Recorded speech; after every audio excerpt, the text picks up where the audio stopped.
that because it was against ecological conservation. What are your views on that as a citizen of Mumbai? Sir, I believe that government must have taken the step after very much calculations and effort, and it must be after some calculations that it must be beneficial for the entire for the future people rather than looking at the short term. So I believe that if the 100 let's say 100 units are taken as a land, the same 100 units can be developed elsewhere under the compensatory afforestation program. But do you think that replantation or transplantation, is it as successful, because the government itself accepted that the success rate of that replantation is not more than 40%? So then how does it serve the purpose? So as you said, the problem lies in the implementation itself.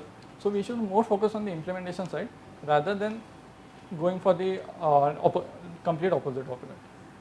Sorry, I didn't get you. So as you said, 40% is only implemented. So we are not implemented. Even when the trees are replanted, the success rate is only 40%. 40 trees they will grow, and 60 trees will not be able to grow because of the change in the environment, soil, and all the other factors. So then how does it serve the purpose? Sir, I think compensatory afforestation is a need of the hour today. So more research, more lab projects can be done to increase the efficiency in that. So, if 40 trees are growing, then we should increase the area so that the 40% of that area will equivalent be to the metro car share development. Tejas, there is recently much discussion going on regarding the mercy petition issue. So can you tell me what are the constitutional provisions regarding mercy petitions? So can I guess? So it would be Article 21. Then Article. Have you gone through what what is the discussion about? What happened recently? Okay. What is Model Code of Conduct? So Model Code of Conduct is the machinery of the Election Commission, during which it is a period during which the election political parties cannot involve into any aggressive promotion of their parties. And does it have any constitutional backing or any statutory backing? No, sir. Currently, there is no statutory backing. Then how Election Commission of India takes action if there is any kind of violation of MCC? So I believe that it's under the entire discretion of the Election Commission of India to decide what's violated or not. I think the previous precedents of the general elections and the state elections, they might be taken as a precedence. Okay, Tejas, what is the exact difference between direct tax and indirect tax? So the main point of difference would be the point of incidence. So direct tax is involved, it's applied on individuals and corporations. Individual tax is on any consumer who purchases or buys. Okay. With GST, what do you think? What exactly changed in the taxation? So GST major improvement was to remove the cascading system that was prevalent in the other previous indirect taxes. So today there is one single tax. So in the chain of value chain, so everyone has to pay the same tax, and the confusion basically it gets reduced. Okay. Have you heard of wealth tax? What is wealth tax? So I do not know much, but it is being removed and that much. Recently, noted economists like Abhijit Banerjee have championed the cause for wealth tax. What is your opinion? Do you think that it should be implemented, or what is your take on that? So I do not have any more information on this. So you were talking about the Olympics. So what are your hopes in the upcoming Olympics? Where it is going to be held? So Japan, Tokyo. Okay. So you see any chances for India there? Yes, sir, there are many chances. Which players you think can perform good and can win the medal? So the previous winners, previous Hindu, Sakshi Malik. Then the newcomers, Manika Bhatra in table tennis, Harpreet Sharma in table tennis, and many more. Okay. दोन तीन गोष्टी मराठी बोल. You can understand Marathi, no? Yeah, I understand. Yeah. दोन तीन गोष्टी सरांच्याच मी पुढे नेतो. पण आता मुंबई गर्दी खूप झाली आहे आणि त्याला व्हर्टिकल करायचं म्हणजे व्हर्टिकल आहे पण तिथे खूप गर्दी होते. एक सोपं थिंग राज ठाकरे जसं म्हणतो तसं आपण परप्रांतीयांना जर बाहेरच काढून टाकलं सगळे 20 लाख कमी होऊन जातील. Sir can you repeat the last thing? मुंबईमध्ये वाढती गर्दी जर रोखायची असेल तर समजा आपण एक सोपा उपाय केला की परप्रांतीयांना बाहेर काढला संपूर्ण तर जवळपास 20 लाखांची गर्दी कमी होऊन जाईल. चांगला उपाय वाटतो? नाही सर, बिलकुल नाही. कारण की कॉन्स्टिट्युशनल राईट आहे आर्टिकल 19, सगळ्यांना कुठेही जायला फ्रीडम आहे. म्हणून आपण तसं तर थांबवू नाही शकत कुणालाही. कारण की ते इकॉनॉमिक आणि सोशल ऑपॉर्च्युनिटीज आहेत दुसऱ्यांसाठी. आणि as an territory of Indian union sir we cannot take this action at all. पण समजा आता उद्या जॉब तुला जर इथे अवेलेबल नाही झाला तर मुंबईत तुला कॉम्पिटिशन करायचं असेल तर त्यांच्याबरोबर तुला कॉम्पिटिशन करायची जर सर तर तुम्ही तेच कॉम्पिटिशनचा चांगला भाग काढून टाकला. Competition is basically to get in more efficiency and merit. So the more the people the more the efficiency and merit will get and more the Mumbai will succeed आहे. राज ठाकरेंची भूमिका That will motivate more conflict. No sir. Why? When there is a competition, there is always conflict, and that is what is happening here in Mumbai at present. Sir, I believe that more competition is actually a better thing.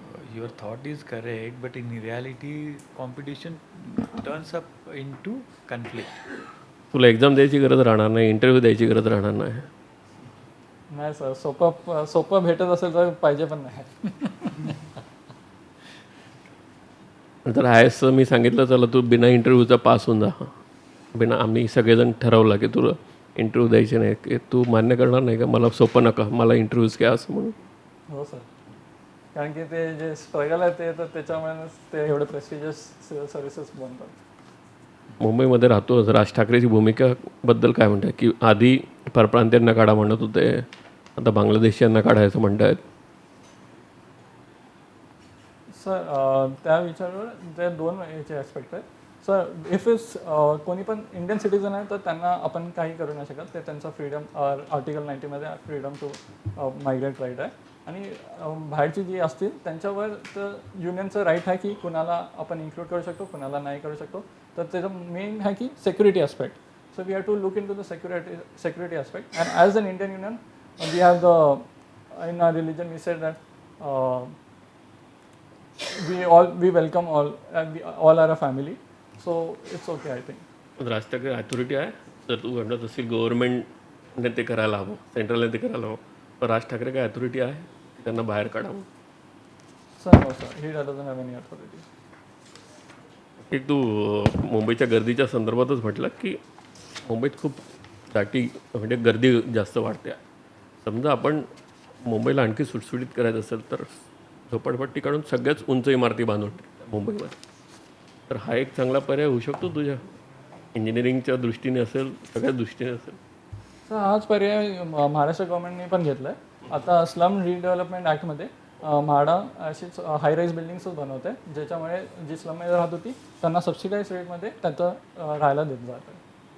त्याच्याने प्रश्न सुटू शकेल असं वाटतं तुला? Sir it is a step forward. More such measures should be taken. जसं की flyovers is the best option. एकच 2 लेन खाली 2 लेन वरती तर double the vehicles can move on the same path. हे पण solution. But number of vehicles will then go up. By the time you have 2 more lanes, there will be more number of vehicles. That is the story till now.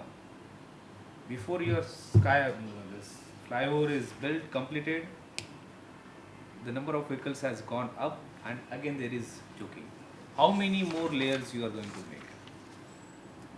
Sir, as per international levels, sir, there are more than 4 to 5, sir. So, Given the population and the kind of automobile industry is being set here, and they are selling at the rate which they are selling the cars, do you think flyovers are going to solve the problem?